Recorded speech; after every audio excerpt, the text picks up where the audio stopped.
गठबंधन देखिए, हमारा जो गठबंधन है वो सरकार का गठबंधन है और अब पार्टियों का गठबंधन ना कभी पहले हुआ है ना अभी कोई है। हाँ, आगे चल करके जैसे चुनाव आएंगे ये सब चुनावी रणनीति के विषय होते हैं, तो रणनीति के विषय चुनाव के निकट होते जैसा होगा आपको बताएंगे। हुड्डा ने कहा है कि आपको 8 साल के बाद जनसंवाद कार्यक्रम याद आया। देखिए, उनको पीड़ा क्यों हो रही है कि उनकी ज़मीन खिसकी हुई है, और जब ज़मीन खिसकी हुई है तो हमने अगर एक कदम वहाँ रखा है गांव में, आज याद आ गया है, क्योंकि आज घबराहट पैदा हो गई है कि अब जो है सरकार की सारी बातें वर्तमान की भी लोगों को पता लग रही हैं, 10 साल पहले की पता लग रही हैं। जनता अपने आप लोकतंत्र में जब चुनाव आता है उस समय निर्णय करते हैं, उस निर्णय का हम सब स्वागत करते हैं। सारी जंतर मंतर पर बैठे हैं, आज भी गंभीर आरोप लगाए हैं कि हमारे साथ दुर्व्यवहार हुआ है, लड़ाई झगड़ा हुआ है, पुलिस पर आरोप लगाए हैं। तो किस तरीके से आप देखिए, ये विषय आपको भी ध्यान में, हमको भी ध्यान में है, क्योंकि ये विषय हरियाणा से जुड़ा नहीं है। ये दिल्ली से या वहाँ जो केंद्रीय उनकी जो भी टीमें हैं खिलाड़ियों की, उनसे जुड़ा हुआ है। सुप्रीम कोर्ट ने उसकी एफआईआर करने के लिए कह दिया है, एफआईआर हो गई है, दिल्ली पुलिस उसकी जांच करेगी। फिर भी जो जिस प्रकार के प्रेशर बनते हैं, उस प्रेशर की बजाय बातचीत का अगर रास्ता हो तो बातचीत के रास्ते से चीज़ें हल होती हैं।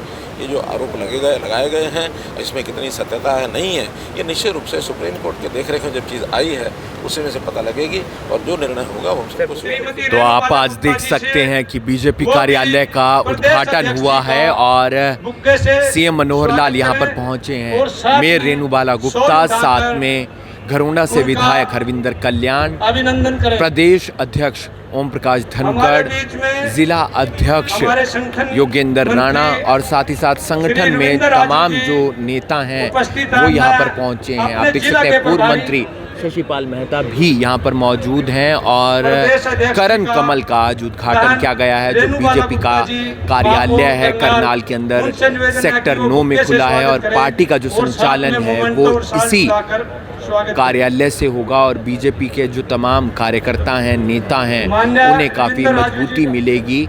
रविंदर राजू जो संगठन महामंत्री हैं बीजेपी के, वो भी यहाँ पर पहुँचे हैं, और तमाम जो मुख्य अतिथि यहाँ पर पहुँचे हैं उन्हें शोल उड़ाकर साथ ही साथ मोमेंटो देकर उनका आज स्वागत किया जा रहा है। हमें कितने वर्षों से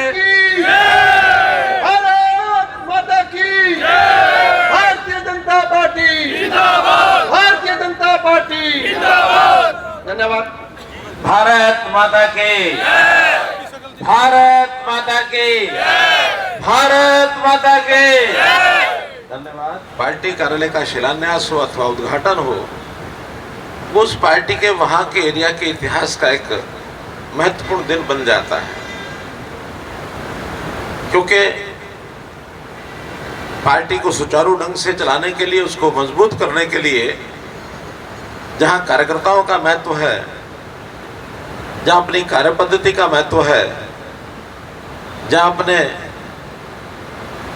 अपने कोष का महत्व है, इसी प्रकार से अपने कार्यालय का भी महत्व है। जब तक कार्यालय नहीं होता तब तक पार्टी कहीं ना कहीं से चलती तो है ही है, लेकिन बहुत से अरेंजमेंट करने पड़ते हैं। कभी किराए का कार्यालय लेना पड़ता है, कभी कभी किसी कार्यकर्ता के घर से चलना पड़ता है। काम तो चल जाता है, लेकिन एक सामूहिकता की जो कार्यकर्ताओं में भावना आनी चाहिए, वो जब तक अपना कार्यालय नहीं होता तब तक उसमें उतना जो स्वाभिमानी कार्यकर्ता, उसको आनंद नहीं आता है।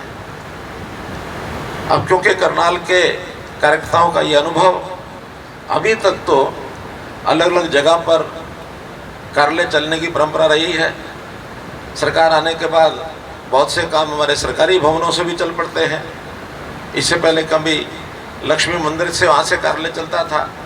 कई बार कार्यकर्ताओं के घरों से भी कार्यालय चलाए हमने किया, लेकिन आज का ये अवसर मैं समझता हूँ उन सब कार्यकर्ताओं की बदौलत, जिन्होंने इच्छा की कि एक अच्छा कार्यालय बनना चाहिए, जिन्होंने उसमें योगदान किया, उन सब के लिए बहुत ही एक सुनहरा ये दिन है कि आज एक अपना कार्यालय आज बना करके, और जिस कार्यालय का नाम कर्ण कमल ये रखा गया है, इस कर्ण कमल नाम में भी अपने आप में एक ताकत है, शक्ति है, जो हमको प्रेरणा देगी।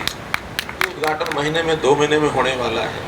केवल 3 कार्यालय ऐसे हैं किन्हीं कारणों से वो थोड़ा पीछे रह गए हैं, तो उस पर भी और साल में 1.5 साल में कार्यालय बनकर तैयार हो जाएंगे। मैं समझता हूँ 22 के 22 जिलों के कार्यालय बनेंगे, और इसमें पार्टी का काम सुचारू ढंग से चले, वहीं बैठ करके हम पार्टी की गतिविधियां और पार्टी का जो काम मुख्य रूप से, जैसे धनखड़ जी ने बताया कि सरकार की योजनाओं को हम वहां से जनता तक पहुंचाने का काम भी करें।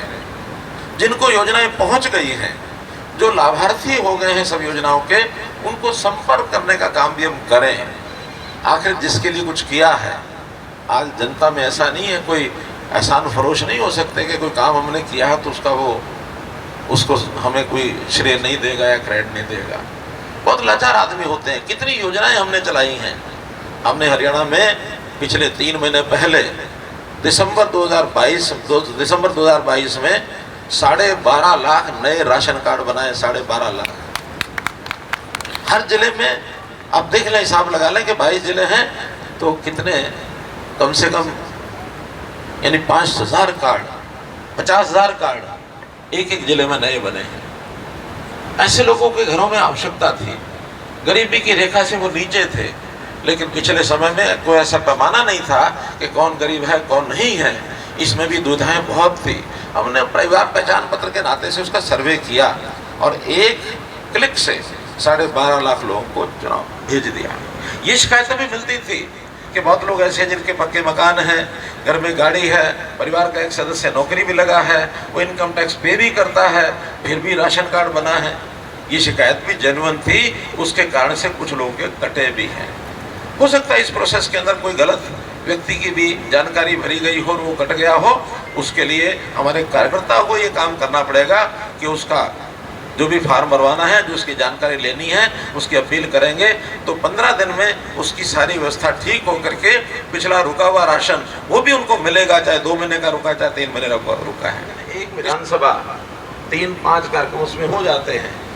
वहाँ सामान्य जनता इन चीज़ों से इतनी आह्लादित है कि अगर ये ना होता तो हमारे परिवार का एक सदस्य बचने वाला नहीं था, क्योंकि हमारे पास पैसा नहीं था, इलाज बहुत महंगे हो गए हैं।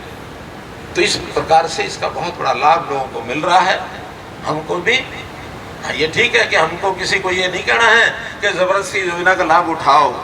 हम तो चाहते हैं परिवार में गरीब कोई यानी बीमार कोई भी ना हो, इलाज का लाभ ना लेना पड़े, लेकिन अगर आवश्यकता पड़े तो उसको ये सरकारी लाभ मिलना ही चाहिए। इसका सहयोग हम उनको करेंगे तो निश्चित रूप से उस समझौते में कोई लाभ उठाना है, उस लाभ उठाने के बदले शायद वो पात्र नहीं है लाभ उठाने का, लेकिन पैसा खिलाओ, लाभ उठाने का कोई ना कोई रास्ता निकाल लेंगे। और जब से हमने ये नौकरियां पारदर्शी ढंग से देनी शुरू की हैं, इसका अभूतपूर्व एक उत्साह लोगों में है। नहीं तो पिछले समय में, आज से 10 साल पहले, लोग बोरे के बोरे भर कर के पैसों को इकट्ठे करते थे कि बेटों को नौकरी लगवानी है, दलाल को ढूंढते थे, पकड़े जाने का डर भी नहीं था, क्योंकि नीचे से ऊपर तक सिस्टम बंधे हुए थे। जो पढ़ने वाले युवा, मेहनती युवा, योग्यता वाले, उनको आस नहीं थी कि हमको नौकरी मिलेगी। आज वो गरीब परिवार पढ़ाई लिखाई के अंदर जो आगे पहुंच गया है, घर बैठे उसको जो नियुक्ति पत्र मिलता है, उस पूरे गांव में इतना वो छा जाते हैं लोग इस खुशी को लेकर के। जिनको नहीं मिलती उनको भी संतोष होता है कि भी चलो जिसको मिली है वो हमारे से ज़्यादा होशियार था। जानते हैं सब एक दूसरे को, वो मेरे से ज़्यादा पढ़ने वाला था, उसको मिली है, कोई बात नहीं। पहले जिसको मिलती थी, एक को मिलती थी, 20 नाराज होते थे कि उसका दाव लग गया, मेरा दाव नहीं लगा। ये काम दाव लगाने का नहीं है। ये काम जो है ये लोगों की योग्यता को पहचानने का है। और सारे सिस्टम जो हमने बनाए हैं उसमें कुछ लोग अभी भी खेल खेलने वाले मिलते हैं। 700 लोग इस काम में पकड़े गए हैं जो इस प्रकार का खेल खेलते रहे हैं। कहीं ना कहीं पकड़े जाते हैं। देने वाला पकड़वा देगा, लेने वाला पकड़ा जाएगा, टेलीफोन से पकड़ा जाएगा, SMS से पकड़ा जाएगा, व्हाट्सएप ट्विटर से पकड़ा जाएगा, व्हाट्सएप से पकड़ा जाएगा, किसी से के सामने अपनी बोर मारते हुए पकड़ा जाएगा। देखो मैंने लगवा दी नौकरी इसकी, वहां पकड़ा जाएगा। आज सबको सहम गए लोग कि इस तरीके से काम नहीं होगा। इनकी हार्दिक शुभकामनाएं। बहुत बहुत धन्यवाद आप लोगों का। बहुत सर क्या कुछ कहेंगे, कितनी मजबूती मिलेंगी इस कार्यालय से, पार्टी के कार्यकर्ताओं में कितनी ऊर्जा आएगी सर? देखिए, पार्टी का कार्यालय होना और ना होना उतना ही अंतर है जितना एक व्यक्तिगत रूप से किसी परिवार का अपना मकान होना या किसी किराए पर रहना। किराए पर रहने में काम तो चल जाता है, लेकिन व्यक्ति स्वाभिमानी नहीं बनता। स्वाभिमानी और उसको जो आनंद आता है अपने घर में रहने का, उसी प्रकार का पार्टी के कार्यकर्ताओं को आज ये कार्यालय बनने के बाद मन में निश्चित रूप से एक उत्साह जागृत होगा कि अपना कार्यालय है, यहीं बैठ करके हम काम करेंगे, जगह जगह इधर उधर आने जाने की आवश्यकता नहीं। सर, खिलाड़ी जंतर मंतर पर बैठे हैं, आज भी गंभीर आरोप लगाए हैं कि हमारे साथ दुर्व्यवहार हुआ है, लड़ाई झगड़ा हुआ है, पुलिस पर आरोप लगाए हैं, तो किस तरीके से आप? देखिए, ये विषय आपको भी ध्यान है, हमको भी ध्यान में है, क्योंकि ये विषय हरियाणा से जुड़ा नहीं है। ये दिल्ली से या वहाँ जो केंद्रीय उनकी जो भी टीमें हैं खिलाड़ियों की, उनसे जुड़ा हुआ है। सुप्रीम कोर्ट ने उसकी एफआईआर करने के लिए कह दिया है, एफआईआर हो गई है, दिल्ली पुलिस उसकी जांच करेगी। फिर भी जो जिस प्रकार के प्रेशर बनते हैं, उस प्रेशर की बजाय बातचीत का अगर रास्ता हो तो बातचीत के रास्ते से चीज़ें हल होती हैं। ये जो आरोप लगाए गए हैं, इसमें कितनी सत्यता है नहीं है, ये निश्चित रूप से सुप्रीम कोर्ट के देखरेख में जब चीज़ आई है उसी में से पता लगेगी और जो निर्णय होगा वो सबको भूपेंद्र सिंह हुड्डा ने कहा है कि आपको 8 साल के बाद गठबंधन टूट जाएगा, क्योंकि आपने कहा ये हमारी सहयोगी। भूपेंद्र सिंह हुड्डा ने आरोप लगाए हैं कि आपको 8 साल बाद जनसंवाद कार्यक्रम याद आया है। जनसंवाद का कैसा फीडबैक मिल रहा है? सीएम साहब, क्या जेजेपी से गठबंधन टूट जाएगा? एक मिनट होगा ना, मैं सबके प्रश्न ले रहा हूँ एक साथ। किस तरह की समस्याएं आ रही है सर जनसंवाद कार्यक्रम के दौरान? किस तरह का फीडबैक है जनता से, क्योंकि आप जनता से सीधे 3 तरह के आपके अलग अलग प्रश्न हैं। पहली बात तो जनसंवाद के नाते से आपको देखा ही है ना, आप लोगों ने भी लिया, बहुत से लोग आप में से भी वहाँ मुझे मिले हैं। जनता से हम पूछते हैं कि हमारी सरकार का कोई आपको अच्छा काम लगता है तो बताइए। हम बताने के बजाय जनता ही अपने आप में इतने सारे विषय वो उठाती है, पारदर्शिता का, भ्रष्टाचार से मुक्ति का, उनको जो यानी सेवाएं मिलती हैं, योजनाएं मिलती हैं, चाहे वो आयुष्मान कार्ड की बात है, उनको जो इलाज होते हैं, जिस प्रकार से हमने गांव में लाल डोरा ख़त्म किया उसकी रजिस्ट्री होने का, तो जितने लाभ उनको आज समय गिनाए जा रहे हैं वो सब बताते हैं। बल्कि 8-10 साल पहले क्या होता था ऐसा स्पष्ट रूप से लोग बताते हैं। इसलिए मेरे बजाय जनता का जो एक उत्साहवर्धन जिस प्रकार का हुआ है इन सारी चीज़ों को लेकर के, स्वाभाविक रूप से उसको हमें भी उसकी प्रसन्नता है कि हमने जो काम 3 सालों में किया उसका कहीं ना कहीं लोगों पर प्रभाव है। इंफ्रास्ट्रक्चर है, पर्याप्त है। हाँ, ये बात भी ठीक है कि कुछ छोटी छोटी समस्याएं, प्रॉब्लम्स जो लगातार एक नॉर्मल एक ऐसा विषय लगातार चलती हैं। मानो कहीं तालाब भर गया है, पानी का गंदा है, तो वो हर साल होता है, हर साल बरसात से पहले उसको खाली कराते हैं। इस बार भी उन्होंने पंचायतों को फिट चार्ज करके उसको खाली कराने की बात कह दी है। कुछ नए जो तालाब बनने लगे हैं तो उसके ऊपर जैसे यहाँ ये जो अपना पाड़ा में कल परसों ही एक टीम आपके पत्रकारों की गई थी। बाहर से जो पत्रकार आए हुए थे, रायपुर से, दिल्ली से, जयपुर से, गुजरात से जो पत्र आए वो वहाँ देख के आए हैं। कहने कि आपके इस प्रकार के तालाबों की कल्पना कभी किसी ने की नहीं है। अब ऐसे जो 100-125 जो तालाब हैं सबसे पहले जो बन रहे हैं, उनको देखा देखी दूसरे गाँव की भी डिमांड आ गई, वैसा तालाब हमारा भी बनाओ। कुछ गांव में लाइट लगी है तो वैसे ही डिमांड आ गई कि हमारे गांव में भी स्ट्रीट लाइट लगनी चाहिए, सीसीटीवी कैमरा लगने चाहिए। तो आज गांव का नागरिक जागरूक हुआ है, उसके जागरूकता के कारण से उसकी डिमांड्स बढ़ी हैं। हमने वादा किया उनको कि सारी डिमांड्स क्रम से धीरे धीरे पहले बड़े गांव में फिर छोटे गांव में सब कराएंगे। पैसे की किसी प्रकार की कोई भी कमी किसी गांव के विकास में नहीं आने देंगे। विकास के नाते से पारदर्शिता ये पहली कंडीशन है।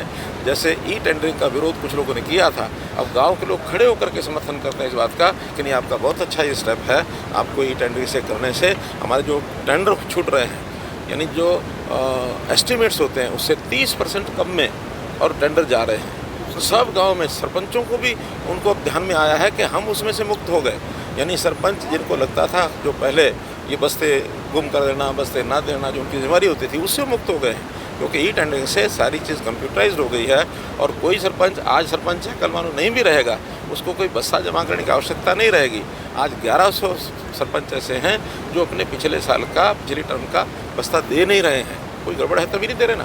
तो इसलिए गांव में बहुत अच्छा रिस्पॉन्स है ओवरवेलमिंग। आपने जो कहा कि गठबंधन, देखिए हमारा जो गठबंधन है वो सरकार का गठबंधन है, हमारा पार्टियों का गठबंधन ना कभी पहले हुआ है ना अभी कोई है।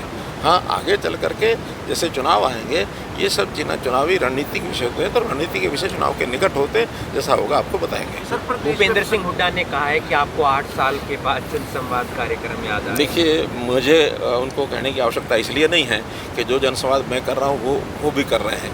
लोकतंत्र की व्यवस्था होती है, लोकतंत्र में जनता के बीच जाने का सबका काम होता है। बल्कि अभी भी मैं तो कहता हूँ जो जनता में नहीं जा रहे उनको भी जाना चाहिए।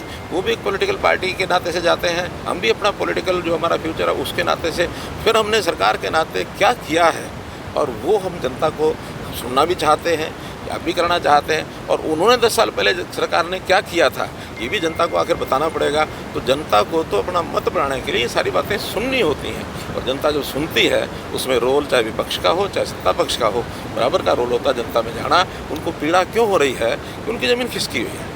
और जब ज़मीन खिसकी हुई है तो हमने अगर एक कदम वहाँ रखा है गांव में, आज याद आ गया है, क्योंकि आज घबराहट पैदा हो गई है कि अब जो है सरकार की सारी बातें वर्तमान की भी लोगों को पता लग रही हैं, 10 साल पहले की भी पता लग रही हैं। जनता अपने आप लोकतंत्र में जब चुनाव आता है उस समय निर्णय करते हैं, उस निर्णय का हम सब स्वागत करते हैं।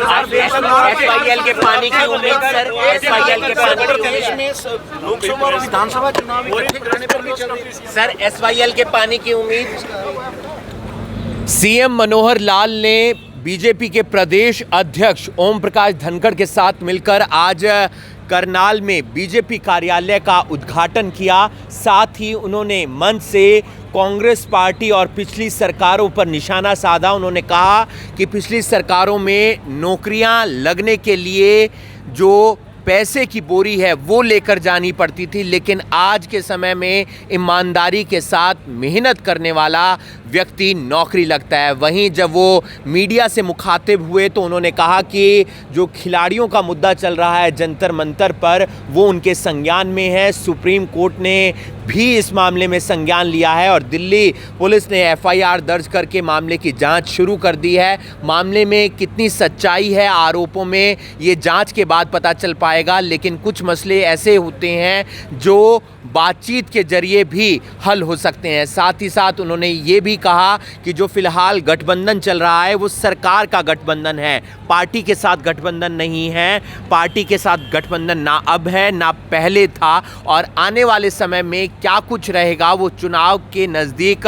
रणनीति बनाई जाएगी। साथ ही साथ उन्होंने जनसंवाद कार्यक्रम पर कहा कि पब्लिक उनके पास आती है समस्याओं को लेकर और उन समस्याओं का समाधान किया जाता है। पिछले दिनों भूपेंद्र सिंह हुड्डा ने एक बयान दिया था जिसमें उन्होंने कहा था कि मुख्यमंत्री मनोहर लाल को 8 साल के बाद जनसंवाद कार्यक्रम याद आया है। इस पर पलटवार करते हुए उन्होंने कहा कि विपक्ष की जो ज़मीन है वो अब खिसकने लगी है और ऐसे में उन्हें इस बात का खतरा है कि सरकार ने वहां पर अपना कदम रख लिया है और घबराहट होने लगी है विपक्ष को। देखना ये होगा कि जो बयानबाजी है उससे हरियाणा की सियासत में कितनी गर्माहट पैदा होती है। करनाल ब्रेकिंग न्यूज़ के लिए करनाल से हिमांशु नारंग।